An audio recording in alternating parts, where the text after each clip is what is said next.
મારું નામ છે લાલજીભાઈ બોકાણી, ભચાઉ તાલુકાના કકરવા ગામથી હું આવ્યો છું. આજે અહીંયા સાહેબને અરજી આપી છે કે અમારા કકરવા માધ્યમિક શાળાના આચાર્ય શ્રી ગણેશ સાહેબની જે બદલી કરવામાં આવી છે એ અમારા ગામને બહુ દુઃખ લાગ્યું છે. કે દુઃખ અમને વ્યક્ત કરી છે કે આવા આચાર્ય જે ગામ માટે તન મન અને ધનથી મહેનત કરી રહ્યા હતા, એ બાળકોમાં પણ દુઃખની લાગણી ફેલાઈ છે. એને ધ્યાને લઈ અને આજે મેં સાહેબને અરજી આપી છે કે આ જે સાહેબની બદલી થઈ છે, આ સાહેબની બદલી અટકાવવામાં આવે અને જે અત્યારે 3 શિક્ષકો નવા આવ્યા છે એમાંથી ભલે અમને 2 જ આપે. અમારે 3 શિક્ષક નવા આવ્યા છે, એમાં 3ની જરૂર નથી, ભલે 2 જ આપે, પણ એની જગ્યાએ ગણેશ સાહેબ અમને આપે.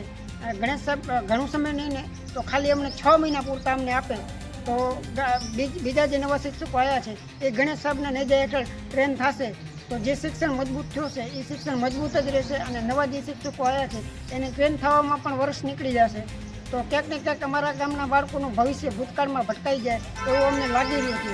એટલે ગણેશ સાહેબને ઘણું સમય ન ખેંચી શકે તંત્ર તો કાંઈ નહીં, ખાલી 6 મહિના પાછા રિટર્ન વાપસી કરવા કરે અને જે નવા શિક્ષકો આવ્યા છે એ ગણેશ સાહેબના નેજા હેઠળ ટ્રેન થાય તો જે કકરવા ગામનું શિક્ષણ મજબૂત હતો અને જે મજબૂત રીતે 100% રિઝલ્ટ આવી રહ્યો હતો એ રિઝલ્ટ પાછો ચાલુ રહેશે.